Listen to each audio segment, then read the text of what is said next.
I'm not satisfied yet, and you shouldn't be either, that you have a thorough understanding of this side of you that chose to cross the border, right? That chose to act outside of the agreement in this relationship. I'm not sure you even have a thorough felt sense of that part of you. Welcome to Every Part of Us. We're two psychologists named Ruth from opposite sides of the world who are passionate about schema couples therapy. This model provides a powerful and unique toolkit to help therapists work with complexity in couples. Well, today on Every Part of Us, we've got a really fascinating conversation and demonstration with a leading expert, Wendy Behary. She's going to be talking about hypersexuality, which is a set of experiences, behaviors of intense and frequent sexual urges, sexual fantasy, sexual acting out that can lead to a lot of distress. It can lead to people feeling out of control, problems in their relationships, because it can lead to multiple experiences of acting out sexually. That, combined with narcissism, is pretty challenging. And when we're thinking about narcissism, Ruth, we're really, I guess, thinking about, where people can have that sense of being a bit sort of grandiose, and have a need to be really admired, get a real kick from being admired by others, and but at the same time really struggle with empathy, which is so tricky in the area of betrayals. Yeah, so I'm looking forward to hearing Wendy Behary talking us through how schema couples therapy helps with this presentation.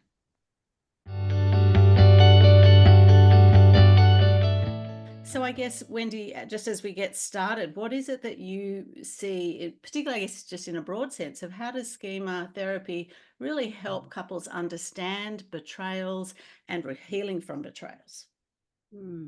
First of all, thank you both. Thank you, Ruth and Ruth. Good morning, good evening, afternoon for me. It's really a pleasure to be with both of you. I have so much respect for your work, and this is an amazing contribution. So thank you for doing this, and thank you for having me.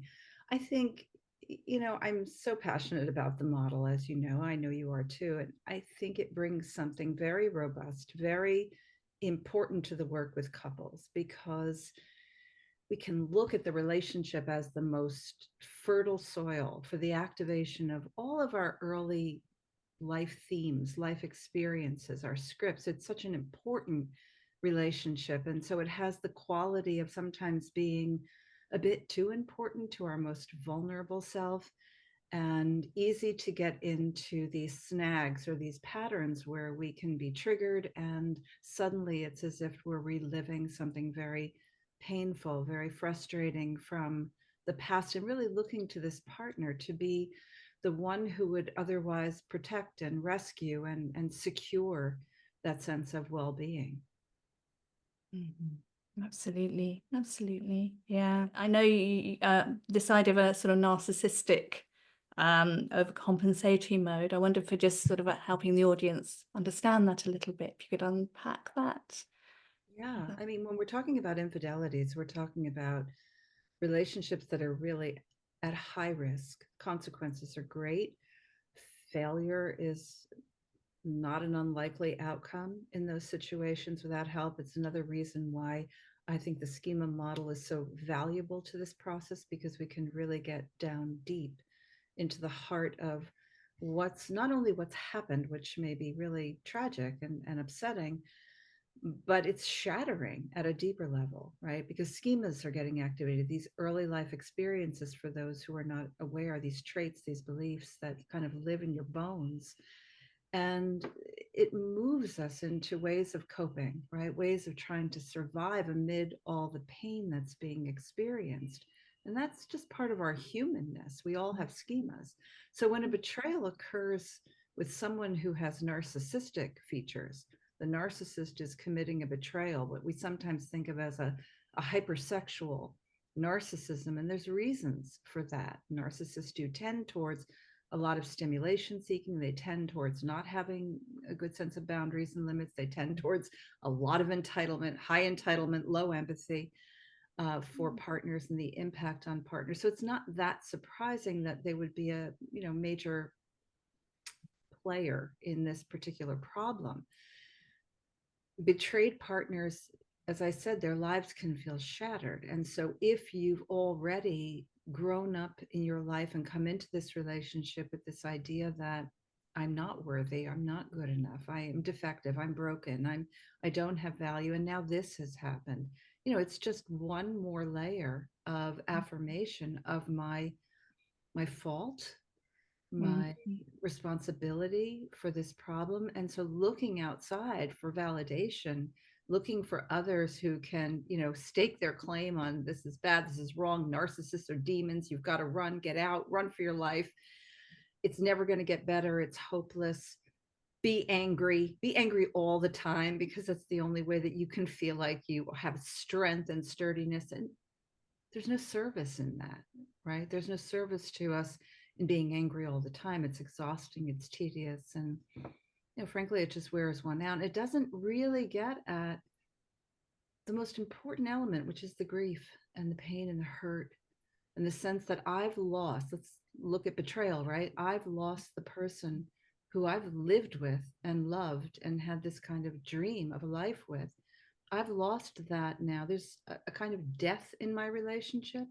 I don't have my refuge, my sanctuary, that protector I can go to with this trauma that's occurred, because the trauma was perpetuated by the very person who was supposed to keep me safe. And if they're narcissistic, they're feeling entitled to it and probably blaming you for it if you are the betrayed partner. So it's very complicated.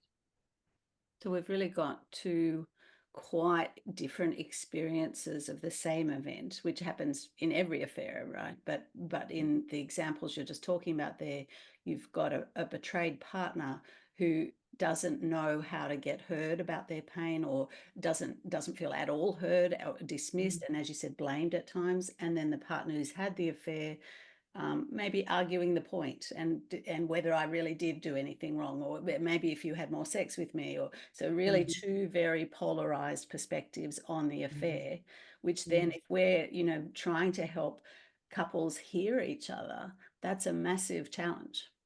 Massive challenge. And a lot of that will boil down to the fact that there's a bilateral experience of shame, but it's coming from different places. The shame of, how could I be the victim of this? Like, why would he or she, so usually leans towards males in most of these cases, but not always. How could I be a victim of this? What did I do? How did I cause this? So in comes this part of oneself that we call the inner critic in schema therapy, right? Starts doubting, starts testing, starts questioning, starts actually echoing the blaming language of the narcissist. So the victim is actually, in some cases, not telling anyone about this because the shame is just too unbearable to expose to the world outside. And so it's a very lonely and isolated place of fear, trauma, and no one there to support or connect. And, the narcissist, again, is also experiencing shame. They're not stupid. They know that this act was an act of violation of an agreement, that this is a breach, that this causes harm, but they scurry very quickly to find supporting evidence for their actions. And so there's this kind of what I call, first it's denial, then it's a defensiveness, then it's a devaluation of the partner, and then it's a dismissal. So all those D words, right? Deny, defend, devalue, dismiss. And that's what we typically see happen, because there is shame underneath of being the bad guy and not wanting that facade to be damaged, that ego to be tainted out there in the public view. And that's so tricky, isn't it? I guess I guess for those that people who perhaps will invest in that way, protecting themselves, protecting their vulnerability, can struggle to go towards empathy, and I wondered what you thought about that in terms of how to tackle shame to get to the empathy. Yeah, it's such a great question. I mean, empathy, as many of you know, and many who are, many people listening who know me will know that I really see empathy as, it's not magical, but I do think it is one of the most essential elements in healing.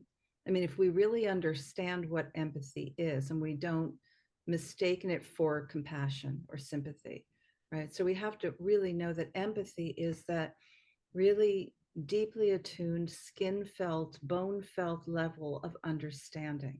It's not agreement, it's not endorsement, it's not even necessarily support. I mean, it might be, but it's not necessarily that. You can understand someone really well and still not agree with the actions they've taken, but you get it, right? You get how they went from A to Z. It just makes sense. You're hurt, you're saddened by it, but you can see it.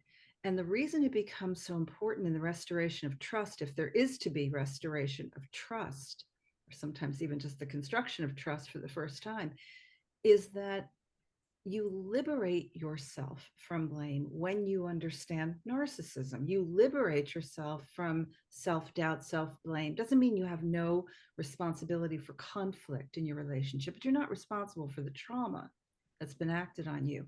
And you can be emancipated from that doubt when you really understand hypersexuality, when you really understand the level of entitlement and the deep level of shame that formed this construct or this part of your partner that could act in such a way. Because it's the question we always hear in treatment: how could he do this to me?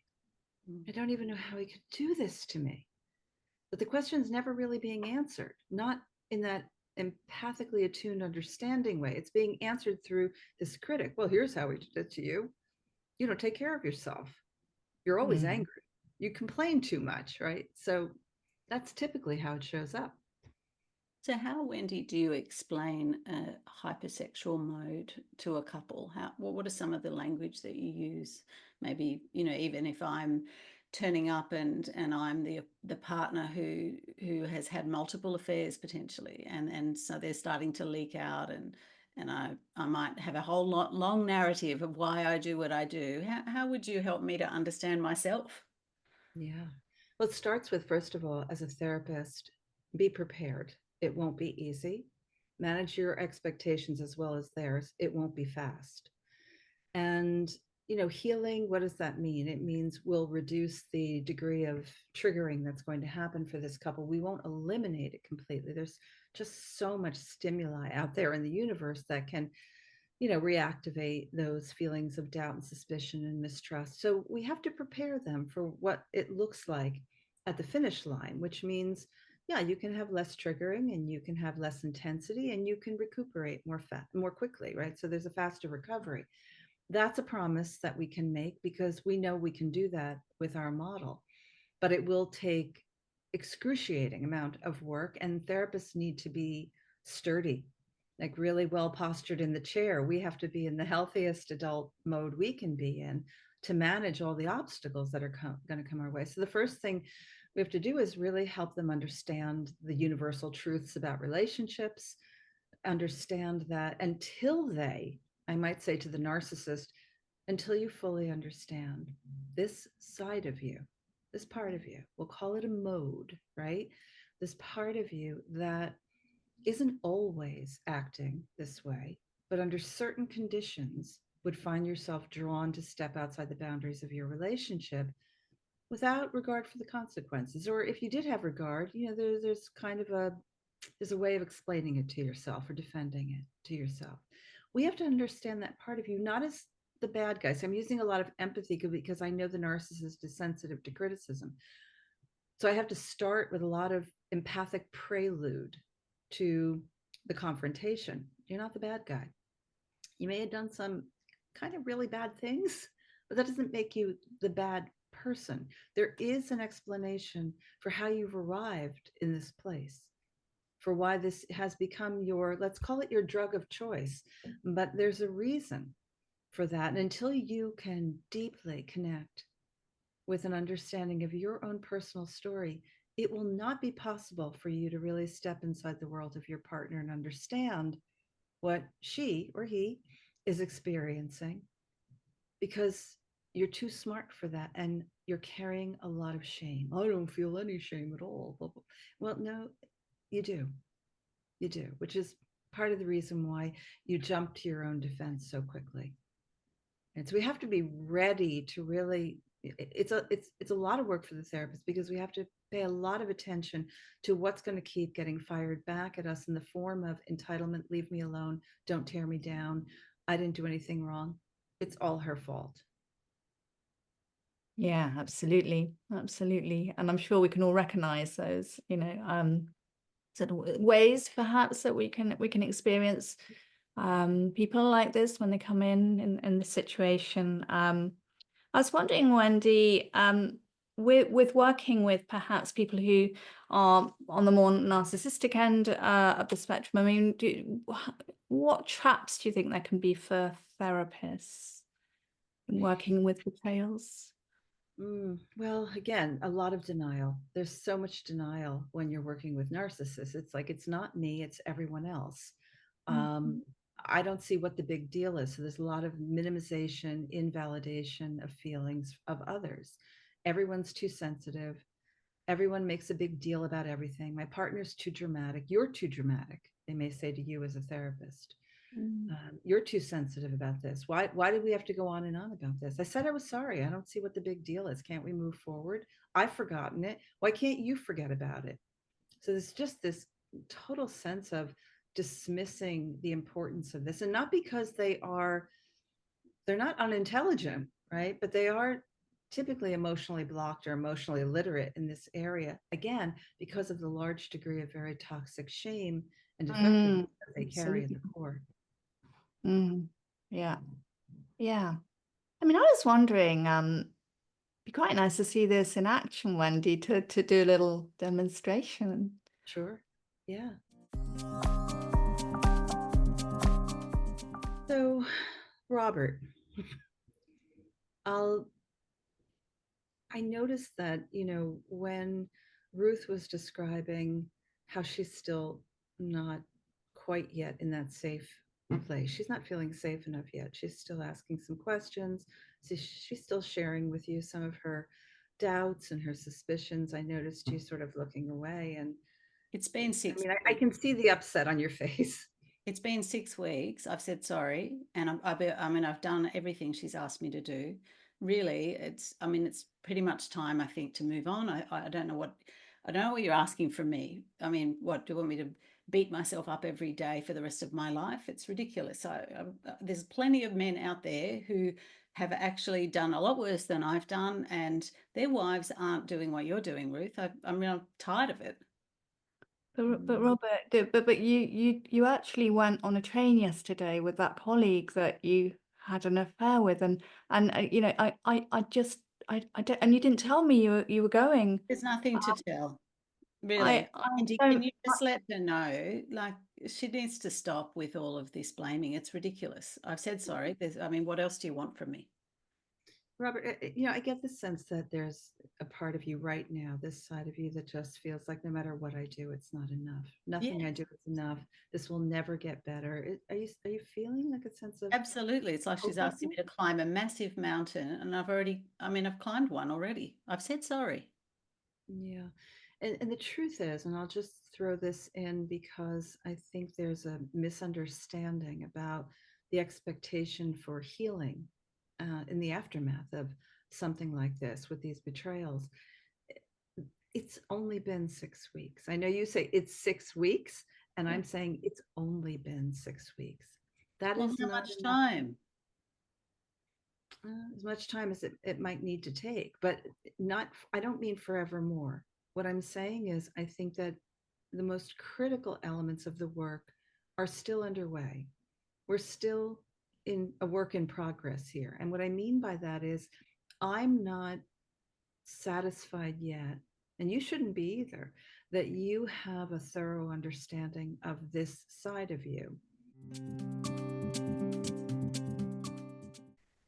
Ruth and I are going to step in here and give you a peek behind the curtains of what Wendy is saying. In Schema Therapy, we talk about parts of self. Everybody has different ways of being in different circumstances. You might be a very thoughtful, reserved person at work, and then quite, in a different mode, different way of being when you're out with your friends on a Friday night. We all have those sides of self, those modes. But for some people, they can get very stuck in modes, and those modes can be formed at a very young age when we're trying to cope with needs not being met. we might run from emotional pain and shut down and have a shutdown mode, or we might try to control everything and get very perfectionistic and have a perfectionistic mode. Wendy is starting to build awareness with Robert about a hypersexual mode, a way of coping that's not healthy or helpful, but has an origin in trying to cope with distress as a child. I'm not satisfied yet, and you shouldn't be either, that you have a thorough understanding of this side of you that chose to cross the border, right? That chose to act outside of the agreement in this relationship. I'm not sure you even have a thorough felt sense of that part of you. Well, felt good. That's what I know. Yes, I know. I mean, it is a self-stimulating side of you, but how it was designed and developed and the impact that it has on your relationship, I'm not sure yet that you have a thorough understanding of how this part of you came to be. And I don't mean just in the last year or the last 2 years, but really looking back at your life, this part of you that seeks distraction in the form of stimulation, distraction in the form of attention and approval, and the rush, the sexual rush, even that comes from these relationships. I don't think we're there yet. So the I'm sorry is a nice thing to say, but it's not the same as fully understanding both yourself and fully understanding what it feels like to be walking around in Ruth's skin, what she experiences each day. I'm not blaming you. I'm saying No, we're not there yet. No, that is it, Wendy. I feel really, Robert, you're just not getting it. I just, it's just, I can't, I wake up and I wake up and I can't even feel like it's real still. It just feels so traumatic right now, Robert. You need to go and get your own therapy. I mean, you've obviously got some things to work on here. Would that be better, Wendy, if she gets her own therapy? Well, I think the two of you probably could benefit from some individual work in terms of really understanding not just the response to what's happened here, but other experiences that are being unearthed in the context of this betrayal in your marriage. And so, yes, and that can be something we can do together individually or outside of our work together in the couples therapy. That also can be done with other therapists. But it does need to happen. The only way the trust is going to be restored, first of all, it is going to take time because there's been a little bit of a death in this relationship, right? A bit of a death of hopes and dreams and expectations and confidence and trust and safety. Well, you're rolling your eyes, Robert, but you're a smart guy. And I think you know what I'm talking about, right? This is not above your intelligence to appreciate that something was lost here. Again, I'm not saying you're a terrible person. I don't think you're a bad human. I think you acted in ways that were harmful. And it's hard for you to be accountable for that. I think there's a lot of shame living inside of you. Can you I just feel wish that? we Even could move it along. Like I get what you're saying. All right, yeah, like it's probably maybe I Yeah, need to but understand let's it. not just dash past it. You're dashing past it again. Can you feel any of that shame as I propose that to you? Can you sense? Well, I know I mean, for you told me a story. You told me a story of a little boy who, no matter what he did, it was just never ever good enough. He was constantly led to be feeling like he couldn't quite satisfy the expectations of his dad. Oh yeah, my dad, he expected the moon and then some. He never good enough. I don't think I've even seen him smile at me with a report card or cheer me on. It's always like that critical. Oh yeah, you think that's good? I did better. He's always done it better and bigger. And therein lies the beginnings of this little boy who carries the sense of futility and hopelessness and shame and I'm not good enough. And how does this little boy survive that? How does he cope? How does he distract himself? What does he do? I used to just go outside and play with my friends and get away from dad as much as I could. I couldn't no point pleasing him. There's just, I don't know, just left the house and did what made sense, when I was a kid, I suppose. I don't know what I did, just stuff. Yeah, I think that's probably true. You did all that you could to try to survive that environment. But then I think as you grew, right, there were times when going outside and playing with your friends wasn't really enough to satisfy that need to feel a sense of full-on distraction from all the chaos and the noise in the house. Well, I did discover his porn stash once. That was, yeah. So there's a whole new world that opened up for you in the form of stimulation and arousal and a rush. And it was exciting. And this became kind of a little departure path from all the pain that you were suffering inside. And Ruth, I'm not making excuses here when I say this. Oh no, I know. Yeah, no, but his dad's awful. Your dad's so mean to you, Robert. And it weirdly, I kind of weirdly feel a bit safer when you can talk about this. So let's just have a think about some of the techniques Wendy used there. So she uses what we in the schema world call empathic confrontation of validating Robert's pain, but she also confronts the coping mode. So here that she really shows a blend of validating Robert's perspective, continuously holding really deep empathy for him, of not feeling good enough, and how the porn gives him stimulation, which means he can survive really painful experiences. But she also really respectfully holds him to account on his managing his expectation for healings, and being very transparent and collaborative with him to say, you need to get a thorough understanding of what happened. She's not afraid to really slow him down and say, we can't dash past that, which is important.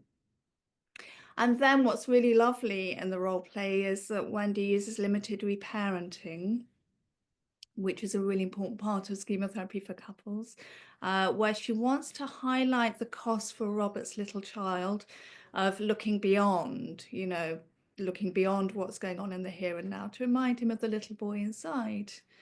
And she highlights how the critic, which is behind his unfaithful behavior, and really leads him to feel a lot of guilt, and then makes him want to shut down through denial and say it's not on me, it's everybody else. So underneath there's a real level of toxic shame, which she really gives him some relief from. It's so important that the narcissist, I always say it's an inside out approach. The best way you're going to get to full on empathic appreciation of the impact of this infidelity on your partner is first, narcissist has to understand what drove them there, not their own explanation of it, which is just blaming the world, blaming their workplace, blaming their partner. It's really looking at, how did I evolve this way of being, this mode for coping when I'm uncomfortable or I'm frustrated or I'm impatient or I'm unhappy? How did this become my way?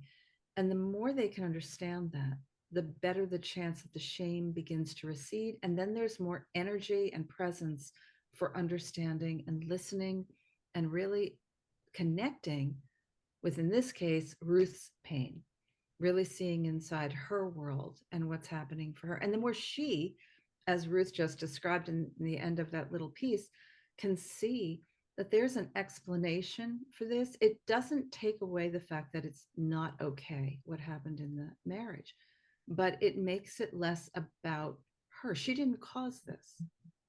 She's able to see that she didn't cause it. He had many choices for his frustration in marriage. He could have chosen to end the marriage. He could have chosen therapy. He could have chosen to just tell her that he was on the verge of doing something that would cause harm. And she could have had the informed consent, right, to make a different choice. So lots of different pathways for resolving conflict, but he chose to act out discreetly. And when she can see this and understand this, there's a chance for her to begin her own, self-strengthening. It doesn't take away the fact that they will still need to do some work on really sensitizing and desensitizing themselves from all the activating conditions.